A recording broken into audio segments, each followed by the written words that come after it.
I stared at my phone screen, reading the text message for the third time. My hands were shaking.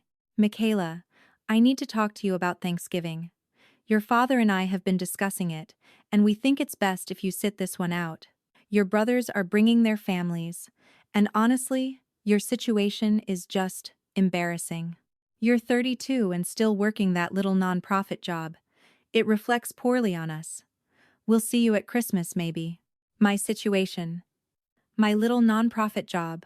I set the phone down on my desk and looked around my tiny office at Community Legal Aid of Toronto.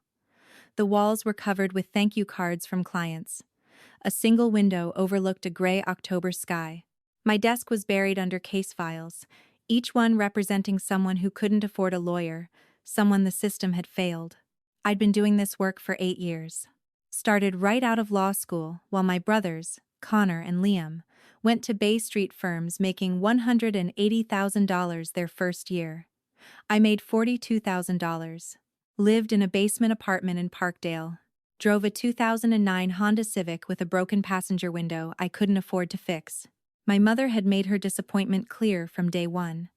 At my law school graduation, while other parents were celebrating, she'd pulled me aside. Community legal aid? Michaela, do you understand what you're throwing away? Your brothers are at Torrey's and Blake Castle's. You could be there too. Instead, you're choosing poverty. It's selfish. It's not selfish to help people who need it, I'd said. It's selfish to worry your parents like this. What will people think? That conversation was 8 years ago. Nothing had changed. Every family dinner, every holiday, the same questions. When was I going to get a real job? When was I going to move out of that awful neighborhood? Did I know Connor just made junior partner? Did I see Liam bought a house in Forest Hill? I picked up my phone again and typed a response to my mother. I understand. Enjoy Thanksgiving. I didn't say what I wanted to say. I didn't tell her that 3 days earlier, I'd received an email that changed everything. I didn't tell her that in 6 weeks, I'd be standing on a stage I'd dreamed about since I was a teenager. I didn't tell her anything, because I'd learned, after 8 years of explaining myself, that my family didn't actually want to understand. They wanted me to be ashamed. They wanted me to admit I'd made a mistake. They wanted me to quit and join a corporate firm and buy a condo and post about it on Facebook so they could finally feel proud. I wasn't going to give them that satisfaction. The email sat in my inbox. Sender. TED conferences. Dear Michaela Chen, we are thrilled to invite you to speak at TEDx Toronto on December 8th. Your work in housing rights advocacy and your recent victory in Patterson versus City of Toronto has drawn national attention. We believe your story about changing the system from within needs to be shared. Please confirm your participation. Patterson v. City of Toronto. The case that had consumed 3 years of my life. The case where I'd represented 340 tenants facing illegal eviction from their rent-controlled apartments. The case everyone said we'd lose. The case we won. The Ontario Superior Court's ruling had been released 2 weeks ago. The decision didn't just reinstate the tenants. It established new precedent. It required cities across Ontario to implement tenant protection measures. It awarded $4.2 million in damages. It changed housing law in Canada. But I hadn't told my family. What was the point? They'd find some way to diminish it, some way to make it about how I could have made more money doing corporate real estate law, some way to turn my victory into their disappointment. My phone buzzed. A text from Connor. Mom told me about Thanksgiving. Probably for the best, Mick. You know how Dad gets when people ask what you do. Easier if you're not there. I turned my phone face down on the desk. Easier. It was easier for them if I disappeared. If I pretended their embarrassment didn't cut deeper every time they expressed it. If I smiled and accepted that my work, my life, my choices were something to be hidden away. My colleague Sarah knocked on my doorframe. Hey, you okay? You look upset. Family stuff, I said. She nodded, knowingly. Sarah had been at the legal aid office for 12 years. She'd seen dozens of young lawyers come through, burning with idealism. only to leave for corporate jobs when the low pay and family pressure became too much. "Don't let them get to you," she said. "What you did with Patterson is extraordinary. You changed people's lives. You changed the law." "Thanks," I said. But I felt hollow. That night, alone in my basement apartment, I opened the TEDx email again and clicked the confirmation link. I was doing this, not for my family, not to prove anything to them, for the 340 families who now had homes, for every tenant who'd face illegal eviction in the future and have legal precedent protecting them, for the version of myself who'd chosen this path, knowing it would be hard. The next 6 weeks blurred together. I wrote my TED Talk during lunch breaks and late nights. I practiced in front of my bathroom mirror. I worked with the TEDx organizers on the structure, the pacing, the message, the theme they wanted me to explore: redefining success. I wrote about the moment in law school when my career counselor asked what I wanted to do. "Legal aid," I'd said. "Housing rights." She'd looked concerned. "That's admirable. But have you thought about your student loans? Your career trajectory?" "Most people do a few years of corporate work first, build a financial foundation, then maybe do some pro bono work on the side." "Why can't I just start with what I care about?" I'd asked. She hadn't had a good answer. I wrote about my first client, Mrs. Kowalski, an 78-year-old Polish immigrant being evicted so her building could be converted to luxury condos. She'd cried in my office, telling me in broken English that she'd lived there for 40 years, that she'd raised 3 children in that apartment, that she had nowhere else to go. We'd lost that case. The law wasn't on our side yet. Mrs. Kowalski had to move to Scarborough, an hour away from her church, her friends, her community. I'd felt like a failure. But that case taught me something. The law needed to change, and changing the law required cases we couldn't win under the current system. It required appeals. It required building a record of injustice so clear that eventually the courts would have to act. Patterson v. City of Toronto was the culmination of 8 years of losses, 8 years of learning, 8 years of tenants who trusted me with their homes and their hope. I wrote about the night we won. I'd been in my apartment, eating leftover pad thai, when I got the call from the court registrar. The judge had ruled in our favor. Full reinstatement, damages, new precedent. I'd sat on my bathroom floor and cried for an hour. Not because I'd won, because 340 families didn't have to move, because future tenants would have protection, because 8 years of people calling my work adorable and cute and sweet but impractical had been worth it. I practiced the talk obsessively, timed it to 17 minutes, cut out anything that felt like complaining or bitterness. This wasn't about my family. This was about the work. 3 weeks before the talk, I got a text from my mother. "Your father and I are attending a conference in Toronto on December 8th. His firm is sponsoring some charity event. We'll be in town if you want to meet for dinner." December 8th, the date of my talk. My fingers hovered over the keyboard. I could tell them. I could say, "Actually, I'm speaking at TEDx Toronto that day. Would you like to come?" But I didn't. I typed, "I have a work commitment that evening." "Sorry. A work commitment on a Saturday evening? Michaela, this is what we mean. You let that place take over your life."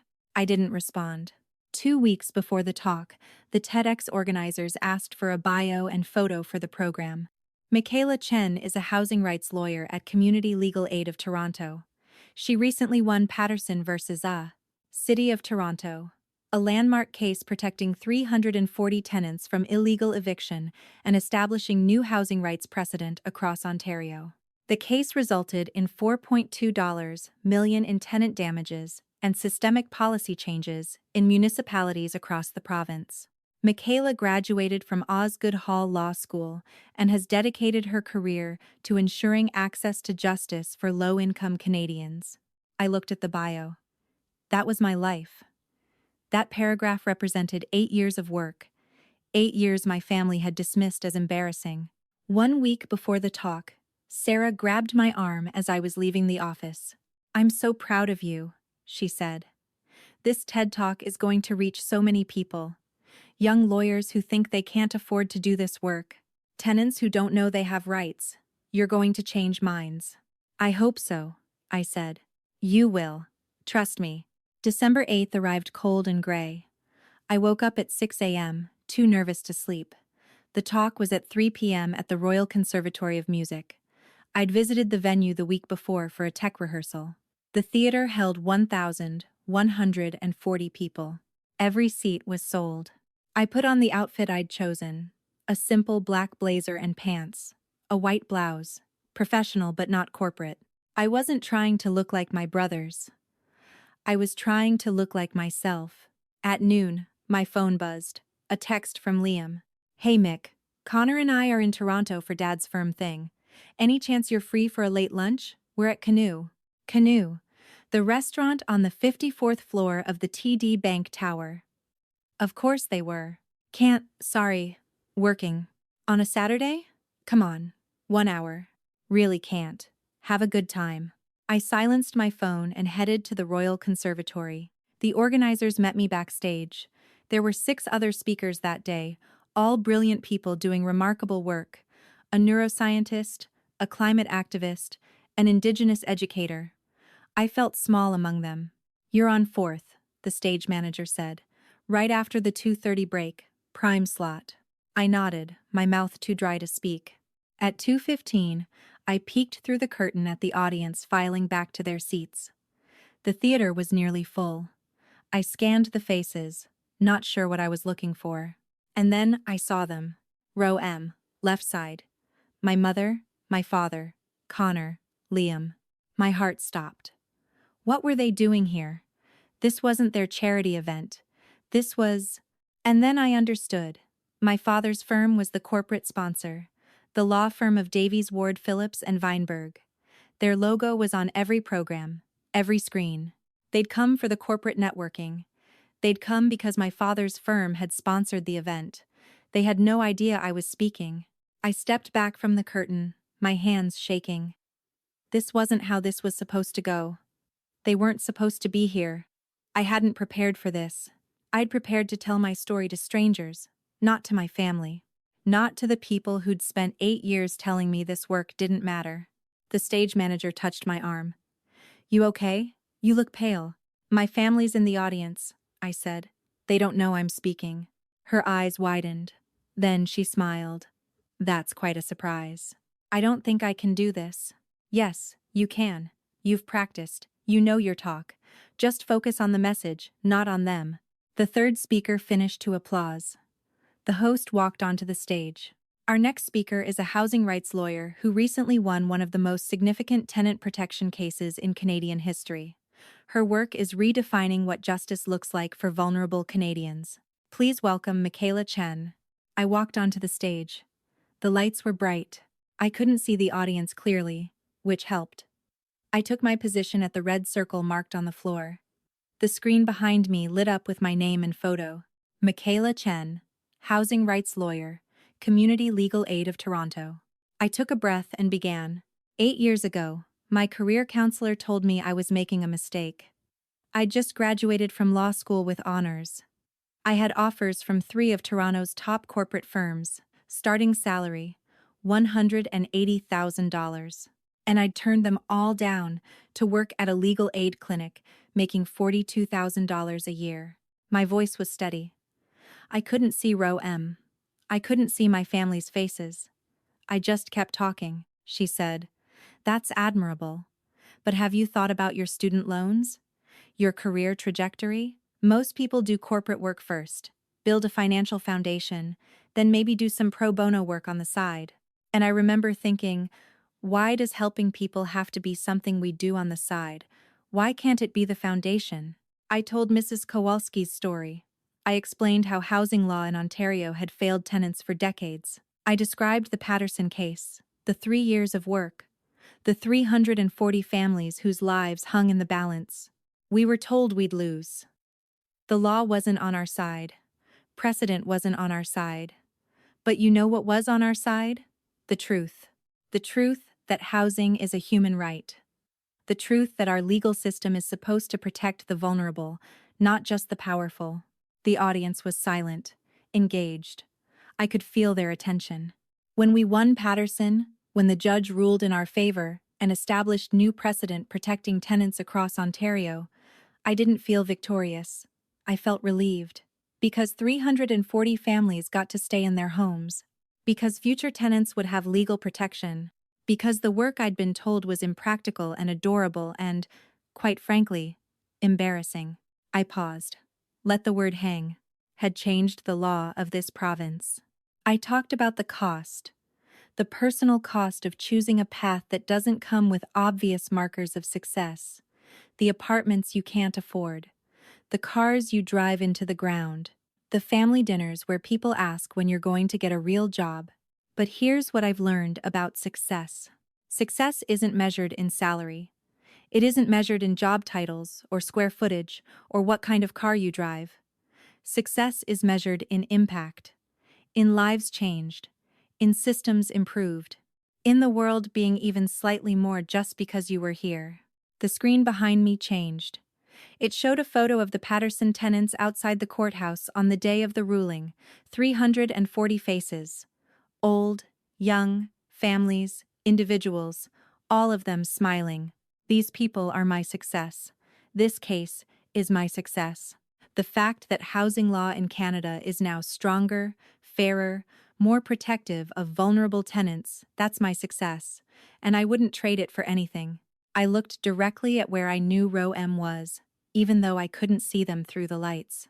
To anyone out there who's been told their work doesn't matter because it doesn't pay well, or because it's not prestigious, or because it embarrasses the people who are supposed to support them, your work matters. The impact you're making matters. Don't let anyone make you small. The world needs people who choose justice over comfort, who choose service over status, who redefine what success looks like. I finished exactly at 17 minutes. The applause started immediately, building to a standing ovation. People were on their feet.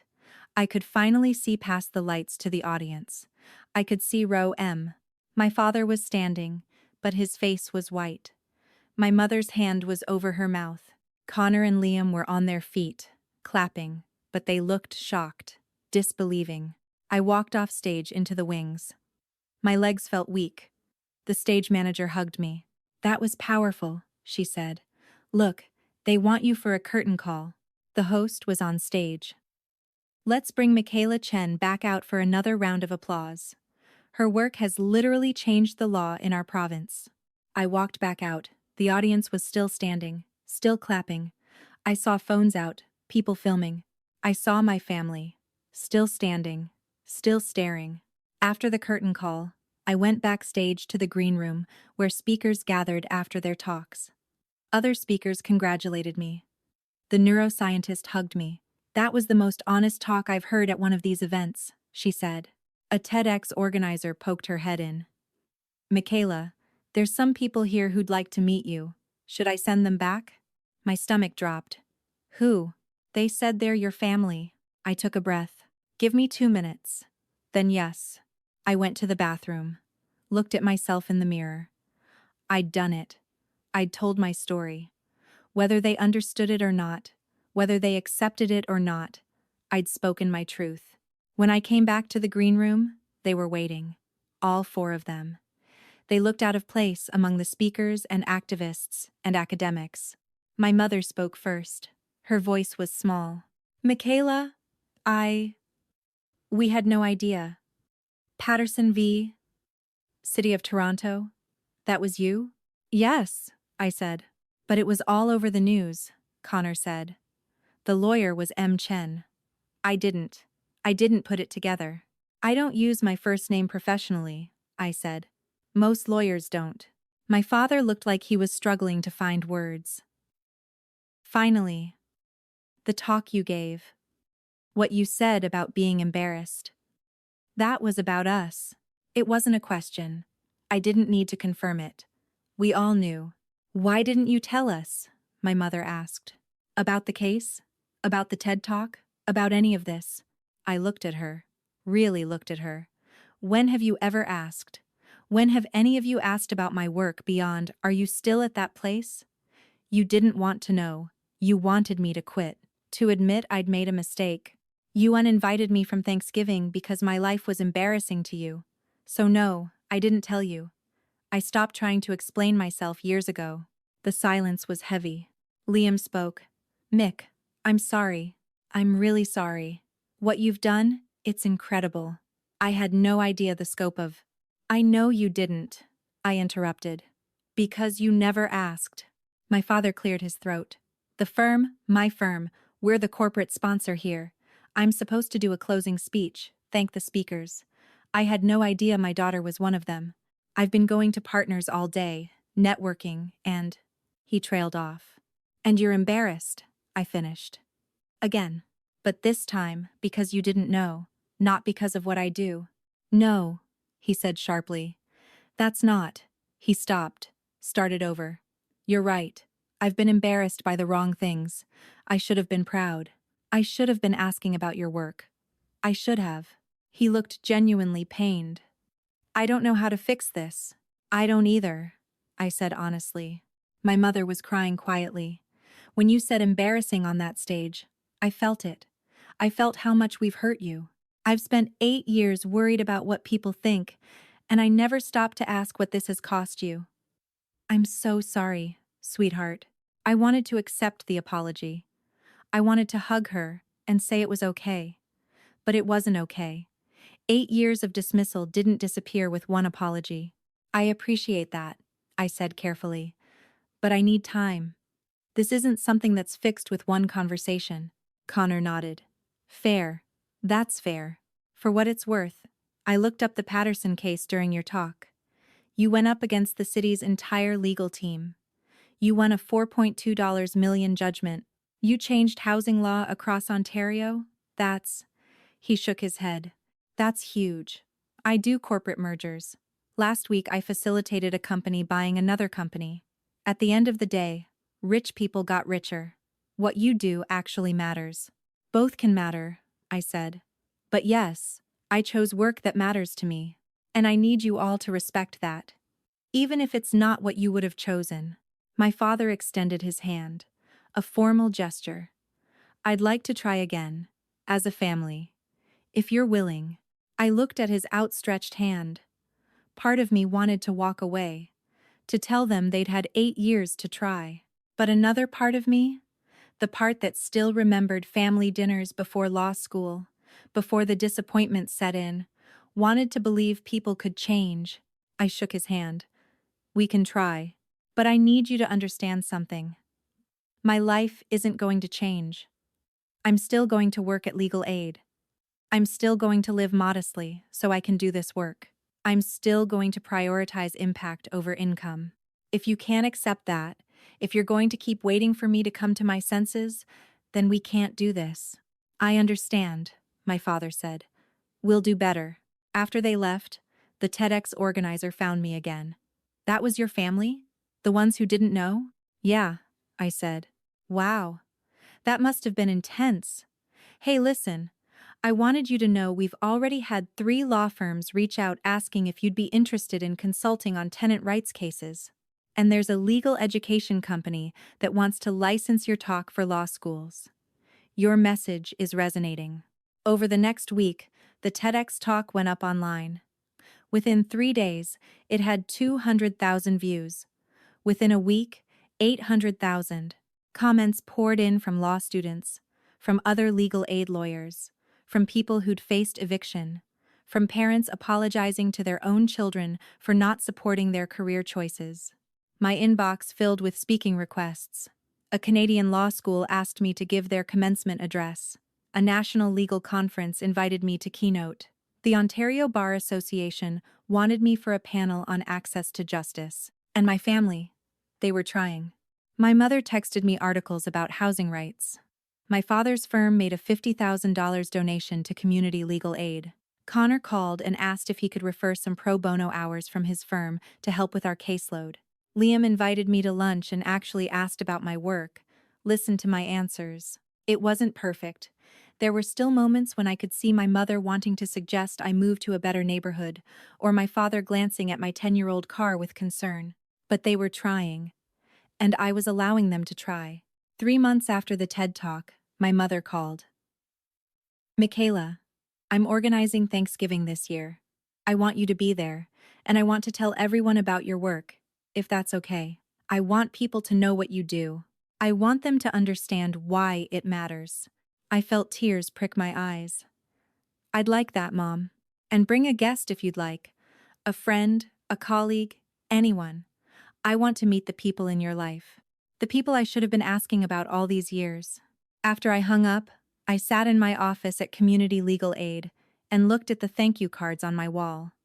8 years of work. 8 years of being told it wasn't enough. And now, finally, being seen. But here's the thing I'd learned. I didn't do the TED Talk to prove something to my family. I didn't win Patterson to make my parents proud. I did this work because it was the right work, because these families needed an advocate, because the system needed to change. My family's approval, when it finally came, was nice. It healed something. But it wasn't the reason I kept going. The reason I kept going walked into my office the next day. A single mother with 2 kids facing eviction. She sat down across from my desk, terrified, holding an eviction notice. "I heard about you," she said. "I heard about the Patterson case. Can you help me?" I looked at her, at the hope and fear in her eyes, and I thought about everything that had led to this moment. The law school decision, the 8 years of doubt, the family dinners where I felt small, the late nights working on cases everyone said we'd lose, the TED Talk, all of it. "Yes," I said, "I can help you." And that was what success looked like. Not the applause or the views or the vindication, just this. Being able to say yes when someone needed help. Being able to use my training and my time and my life to make the system work for people it usually failed. That's what I'd been trying to tell my family for 8 years. That's what I'd finally been able to say on that stage. Success isn't about impressing people. It's about impact. It's about choosing work that aligns with your values, even when it costs you comfort. It's about being able to look at yourself in the mirror and know you're spending your days making the world even slightly more just. My family had finally heard it. But more importantly, hundreds of thousands of people had heard it. Young lawyers who were wavering between corporate offers and legal aid, parents who'd been pushing their kids toward prestige over passion, people who'd been told their work didn't matter because it didn't pay well. The message was simple. Your work matters. Don't let anyone, not even family, make you feel small for choosing impact over income. The world needs people who are brave enough to pursue justice instead of just comfort. And sometimes, if you're persistent enough, if you believe in your work enough, even the people who doubted you will come around. But that can't be why you do it. You have to do it because it's right, because someone needs you, because the system won't change unless someone is brave enough to challenge it. I learned all of that in 8 years at Community Legal Aid of Toronto. I learned it from 340 families who trusted me with their homes. I learned it from every case I lost before I learned how to win. I learned it from choosing my values over my family's approval, even when it hurt. And now, sitting across from this mother who needed help, I was grateful. Grateful for every hard choice that led me here. Grateful for the work itself, regardless of who was watching or approving. Grateful to be exactly where I was supposed to be, doing exactly what I was meant to do. That's what success looks like. Not a standing ovation or a viral video or even family reconciliation. Just this quiet moment of being able to help when help is needed. Everything else is just noise.